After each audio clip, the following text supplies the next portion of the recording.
للوجود تزيد وألسنة الملائكة بالتبشير للعالمين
hadir di tengah kita, di tengah kesibukan-kesibukan beliau, Bapak Haji Anies Rashid Baswedan, Gubernur DKI Jakarta. Doain biar sehat walafiat, diberikan istiqomah oleh Allah, bisa menyelesaikan tugas beliau sebagai gubernur sampai yang akan datang, amin. Bahkan insya Allah akan memimpin ke depan bangsa Indonesia, amin ya Rabbal. Bapak Wali. Assalamualaikum warahmatullahi wabarakatuh. Alhamdulillahirabbil alamin. Wassalatu wassalamu ala asrofil anbiya'i wal mursalin, sayyidina wa habibina wa maulana Muhammad wa ala alihi wa ashabihi ajma'in. Amma ba'd. Yang saya muliakan, yang saya cintai, yang saya hormati, para habaib, para alim ulama yang malam hari ini bersama-sama kita hadir dalam sebuah majelis mulia Maulid Nabi besar Muhammad SAW. Begitu banyak yang berkumpul tanpa mengurangi rasa hormat, kita menyebut semua satu persatu. Di samping saya ini Habib Ali bin Abdurrahman Al-Habsyi, dan juga semua saja hadir.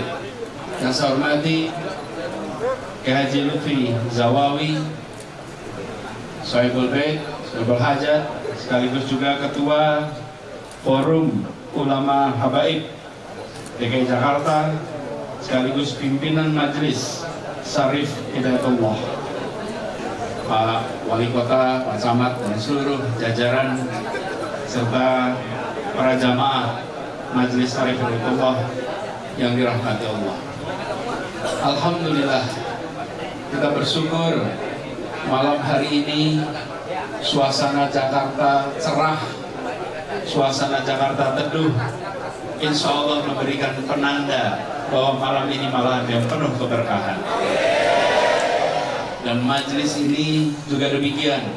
Insya Allah kita semua yang diringankan langkahnya untuk bisa bersama-sama hadir dalam majelis yang mulia ini, insya Allah diberikan kesehatan. Saya secara khusus ingin menyampaikan terima kasih, apresiasi pada Kiai Lutfi Zawawi dan Majelis Syarif Hidayatullah yang telah konsisten ikut menjaga iman, Islam, akhlak dari masyarakat di Jakarta. Kita semua menyadari masa 2 tahun ini masa penuh tantangan, dan majelis ini pun sempat libur 2 tahun ya Pak Yai ya, 2 tahun kosong. Alhamdulillah sekarang kita bisa kumpul kembali, dan insya Allah wabah ini segera diangkat dari tempat ini. Kita sudah mendekati ujung,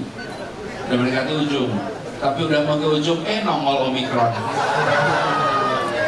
Dikira udah mau selesai, nongol Omikron lagi nongol nih sekarang nih, di ujung-ujung pintu-pintu kelihatan nih. Jadi udah penanda tuh, Jadi kemarin udah kita agak tenang, muncul lagi.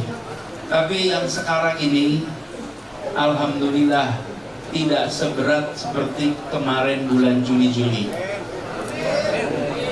Insya Allah kita semua dijauhkan dari wabahnya. Kalau sampai kena, nggak usah panik, cukup isolasi sendiri. Kenapa perlu isolasi? Biar nggak nularin sama orang tua. Karena yang berisiko adalah orang tua. Dan karena itu sekarang saya lihat datanya tuh, yang pada kena Omikron itu yang berat jumlahnya kecil sekali. Rata-rata ringan atau tidak ada gejala.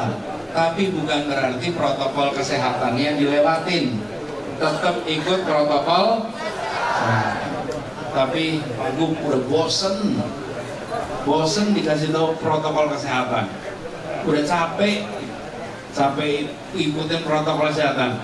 Pada zaman sekalian, masalahnya bukan kitanya capek, tapi virusnya nggak capek-capek. Virusnya itu tahan lama. Masa kita kalah sama virus? Jangan. Jadi kita insya Allah menang lawan virus ini. Jadi kita sekarang tahan diri dulu dikit. Insya Allah nanti nggak lama lagi lewat. Kalau nggak lama lagi lewat, kita sudah bisa kembali memenuhi semua majelis-majelis Jakarta. Jadi itu harapan kita. Yang kedua, saya ingin sampaikan kepada semua, insya Allah amanah di Jakarta dijalankan terus. Dari kemarin ketika bertugas awal di Jakarta, satu kalimat yang mau dipegang terus, menghadirkan keadilan sosial bagi seluruh rakyat Jakarta. Itu kata kuncinya. Dari kemarin sempat agak rame. Kenapa? Karena tiap akhir tahun ada penentuan upah buruh, UMP. Kita terima aturan dari Kementerian Tenaga Kerja, naiknya UMP di Jakarta cuma 0,8%. Tidak pernah di Jakarta naik UMP 0,8%. Rumusnya dibikin sama kementerian, angkanya dibikin sama kementerian, Jakarta suruh menerapkan. Saya bilang, di Jakarta selama ini ke UMP naik rata-rata 8%. 8% tiap tahun. Sekarang mendadak aturannya berubah jadi 0,8. Kalau 0,8 ini adil nggak? Enggak, tidak adil. Tahun lalu aja, waktu Covid berat-beratnya, UMP-nya tuh naik 3,3%. Sekarang kondisinya udah lebih baik, kok malah UMP-nya turun. Jadi, kita ambil keputusan, UMP di Jakarta bukan naik 0,8, dinaikkan 5,1%. Nah, tapi diprotes. diprotes. Jadi sekarang ini Gubernur DKI dituntut ke pengadilan. Lagi dituntut nih sekarang di bawah pengadilan. Diajukan ke pengadilan, dikatakan melanggar hukum. Saya bilang kita nggak melanggar hukum. Kita pakai undang-undang soal DKI Jakarta yang memberikan kewenangan kepada gubernur untuk mengatur ekonomi, perdagangan, industri. Itu yang kita pegang. Nah, jadi doain di pengadilan menang. Soalnya kalau kalah direvisi. Mau nggak balik 0,8%? Doain bisa menang. Tapi kalaupun kalah, banding. Kalah lagi, banding lagi. Kalah lagi, cuma bisa 2 kali banding. 2 kali. Doain bisa menang. Jadi saya berharap kita semua, kenapa? Kita ingin agar ketika perekonomian meningkat, yang tambah makmur bukan cuma pengusahanya, tapi juga pekerjanya. Kita kepengen sama-sama makmur, kita kepengen ada keadilan. Karena itulah kita bertugas di tempat ini. Jadi doakan ini bisa dijalankan dengan baik. Nih hari-hari ke depan bakal sidang, doain. Makanya ikut datang ke Maulid ini, mudah-mudahan dapat berkahnya. Terus doain juga, di Jakarta udah lama gak punya stadion. Bener ya? Alhamdulillah stadionnya sudah hampir selesai. Hampir, belum selesai, hampir. Sebulan lagi, insya Allah bulan Maret besok bisa tuntas. Nanti kalau bisa tuntas, bisa buat pertandingan sepak bola, tapi juga bisa buat majelis-majelis seperti ini. Jadi nanti kalau yang belum sempat lihat, seperti lihat barangnya gede tuh. Kalau lewat tol kelihatan tuh. Cuman kemarin ada yang tanya, Pak Gop, ini ada bangunan segede gini kok kita nggak dengar ya? Terus saya bilang, iya memang di Jakarta itu banyak sekali, banyak urusan kecil jadi gede, barang gede jadi kecil. Bener ya? Ada yang keprosok aja rame betul ya? Bener kan? Ini barang gede nggak kelihatan. Jadi doain nih, udah 92%, tinggal 8% lagi selesai. Nanti 8% lagi selesai, insya Allah Jakarta punya salah satu stadion terbaik di dunia. Insya Allah. Jadi doakan. Kenapa? Tiketnya murah ini. Mau bayar berapa? Gini, mahal murah tuh tergantung siapa, betul nggak? Makanya saya tanya, maunya berapa? Emang kayak lelang ya. Insya Allah nanti tiketnya terjangkau buat semua. Kan ini dibikin stadion kan bukan buat semua rakyat, bukan? Insya Allah. Tapi yang penting saya ada satu pelajaran. Saya waktu dulu suka nonton pertandingan Persija. Pertandingan jam 7 malam nih. Jadi sampai di lokasi kira-kira jam 6:04. Begitu sampai, saya ikut numpang sholat maghrib. Selesai sholat maghrib, balik lagi ke tempat podium. Kalau gubernur kan dikasih tempatnya di atas tuh, jadi gampang sholat. Balik lagi, pas balik lagi, lihat stadion penontonnya penuh. Terus saya mikir, ini pada sholat maghrib di mana ya? Coba nih yang suka pada nonton jam 7 nih, kalau maghrib di mana sholatnya?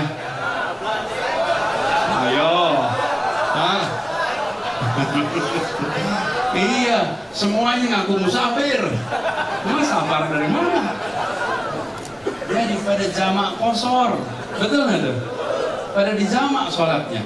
Jadi saya pikir-pikir, ini gimana stadion bukannya membuat orang pada bisa jalanin kewajibannya, malah pada batal kewajibannya.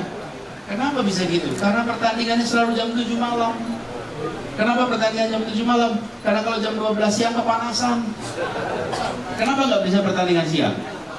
Karena stadion yang nggak pakai penutup. Jadi kita bangun sekarang pakai penutup supaya bisa pertandingan siang. Jadi nggak usah batal sholat maghrib, nggak usah batal kewajiban. Jadi bisa pertandingan kita, jangan asal pindahin gambar. Di Eropa sana pertandingan jam 2 siang nggak panas, karena adem. Kita di sini jam 2 siang pertandingan coba, nggak tahan 90 menit, 25 menit udah ngos-ngosan tuh, betul ya? Karena itu doakan supaya tempat ini bukan saja tempat yang memberikan kesempatan untuk kegiatan olahraga, tapi tempat untuk kita bisa mendirikan majelis-majelis mulia. Para habaib, para alim ulama, para kiai, para hadirin jemaah sekalian, izinkan saya mengakhiri dengan memohon doa. Doakan kami bisa menuntaskan amanat ini sampai Oktober dengan baik, istiqomah, dan bisa menunaikan semua yang menjadi janji, sehingga kita insya Allah ke depannya bisa membuat Jakarta menjadi sebuah kota yang kotanya damai, baldatun thayyibatun warabun. Itu saja dari saya titip tadi, ingat protokol kesehatan. Kalau kita capek, virusnya enggak capek. Jangan kalah sama virus. Insya Allah kita menang. Insya Allah. Terima kasih. Allahumma muwaffiq ila aqwamit thoriq. Assalamualaikum warahmatullahi wabarakatuh.